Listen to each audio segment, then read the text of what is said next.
Hello, this is KeefCooks. I'm Keef, and today I'm going to do something that is very trendy right now, but actually has been around for centuries. It's in fact the original way of making leavened bread. I'm going to make sourdough bread, and also show you how to make a sourdough starter.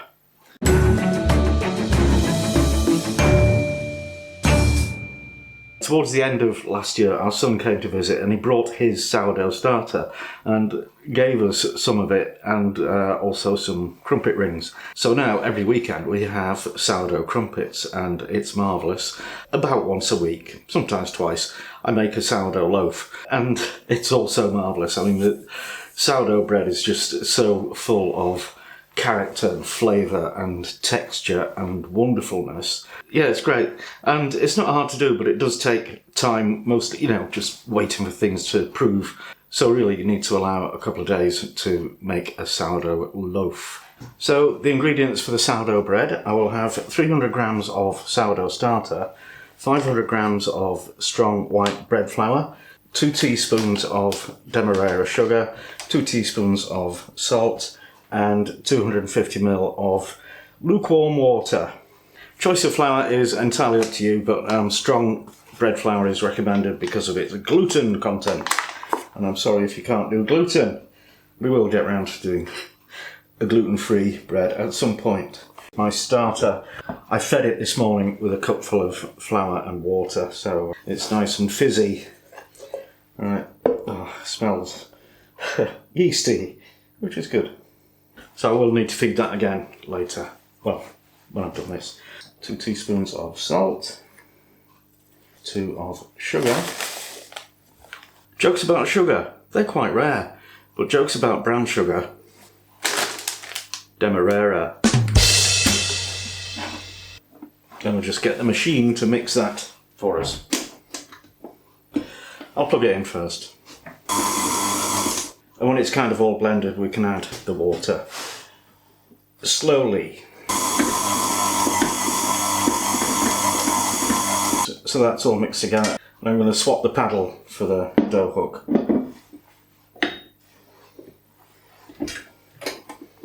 And we'll just let that chug away for about 5 minutes till we've got a nice elastic ball of dough.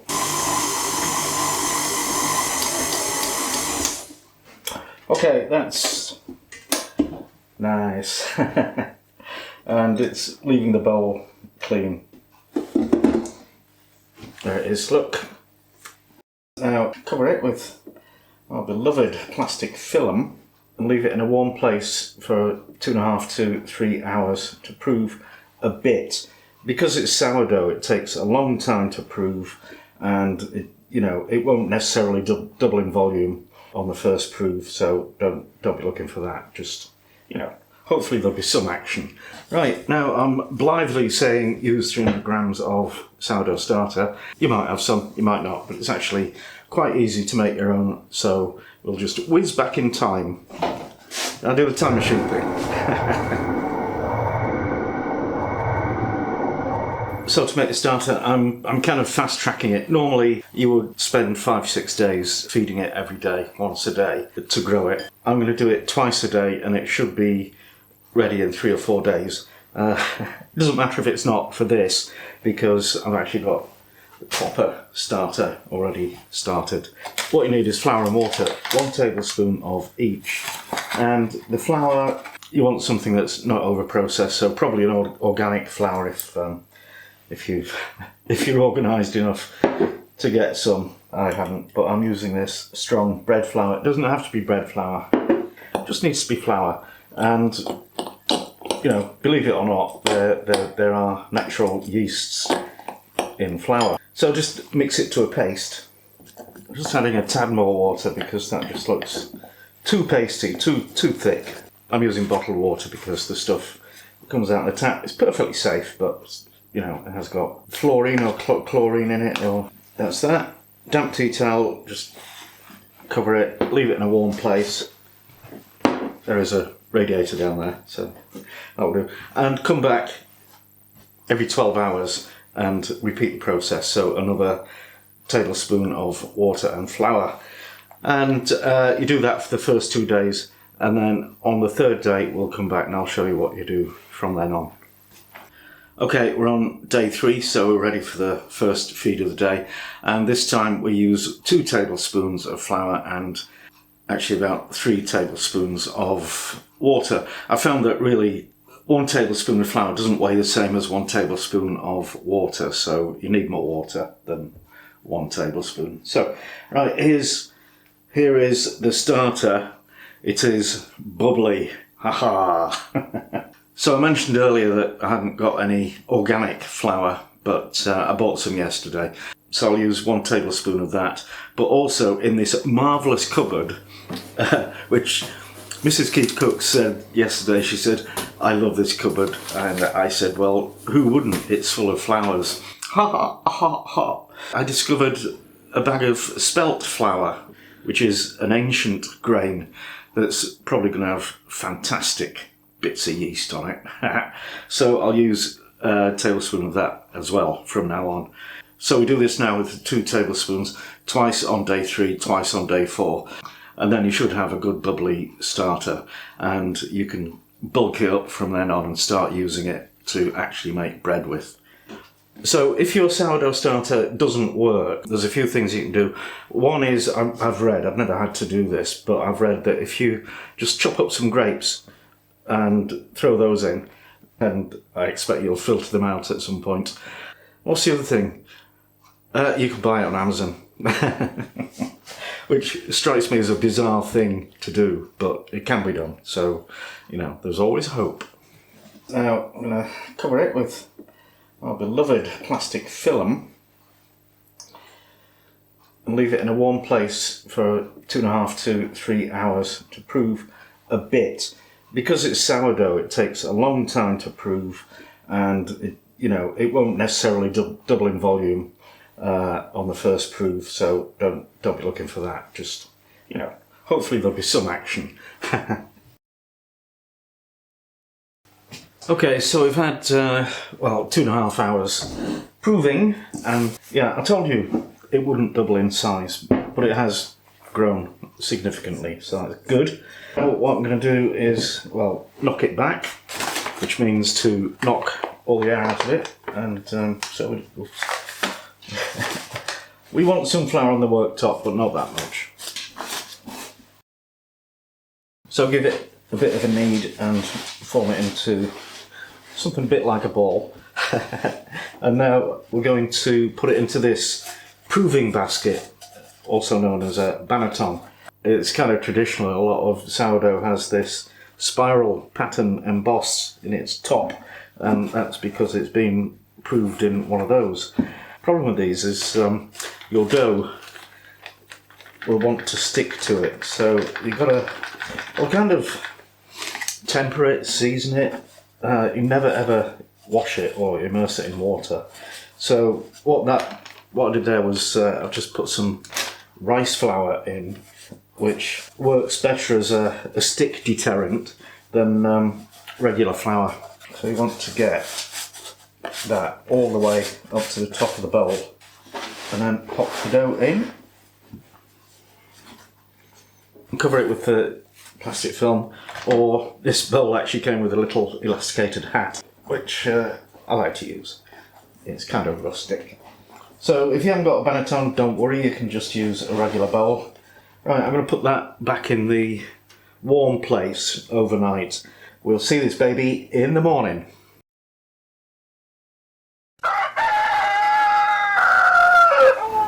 It's the next morning, lovely grey day, so let's see what we've got. Oh, look at that, perfectly risen loaf. Now, I've got the oven heating to 210 Celsius for a convection oven, and that's 230 for a conventional one, and that's probably gas 8. I'll put it on the screen. Okay, so I've got a baking sheet, I've got some greaseproof paper, and a scattering of flour. Now the tricky bit is to get this out of the basket. And just be careful, just kind of drag it away all the way around. I've had many sourdough loaves where I've just broken the crust and it still works, but it looks horrible. And I need this to look beautiful. Apart from that corner there. Oh, lovely. So what you need to do is slash the top to about 1 centimetre depth. And with that, I got a thing called a lame, which is basically a razor blade on a plastic holder. And that's not as sharp as it was, so I'm not using that, but this is pretty sharp. You can do any kind of pattern that you want with your slashes. That's not good slashes either, never mind. Right, that goes in the oven for 40 minutes and I'll turn it around halfway through.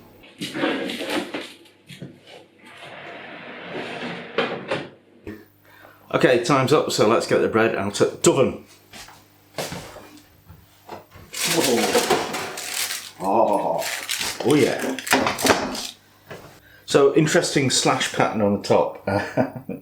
And also interesting, it has spread out a lot more than I would normally expect. I think that's because I maybe put a little bit too much water in the dough. It'll still be wonderful. So we need to leave that for half an hour to cool down before we can slice it. It's a hard life. Actually, I forgot, you need to turn it over. Give it a tap on the bottom, see if it sounds hollow. That'll do, that's done. Right, that's nice and cool. Well, cool enough to handle.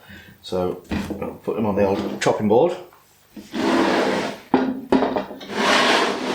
Have a look inside. Oh yeah. Wow. Before we do the taste test, let's have some shout outs. One for Jack Sharp, who just made a donation on PayPal, much appreciated, thank you. And he wants a shout out for his partner, Lizzie Clark, who turned 25 last week. Lizzie, you might think that's old, it's nothing, make the most of it. And also 2 new Patreon fans, Nathaniel Evans, who's not a new fan, he's been watching since forever, I think. And also Glyn the Gasman. Thank you very much, guys. Much appreciated.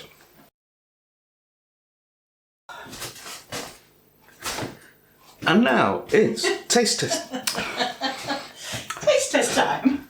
Taste test time with Mrs. KeefCooks. Yay! So he's cheated because he brought me the crust earlier on I have mine now. with some pate.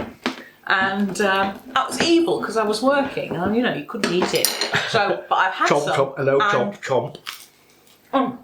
I can assure you, the crust on this is fantastic. So mind your teeth. And although this is spread more and risen less than you usually do, it's amazing. Yeah, she's not wrong, because I've had some as well. What, you're going to stand here and watch me eat? My breakfast. Well, they do. So is this the new starter? Oh no. No, because, yeah. So he's made the new starter to show you. That I'm pretending that I made earlier will be probably ready on Thursday for a quick edit. Yeah, so it's Tuesday now. So, yeah. So You think this is live, don't you? This is from the other one. Right, this is my lunch break. So, right, I've got to go, cause yum. Okay. Thank you for watching, and see you next time. Bye.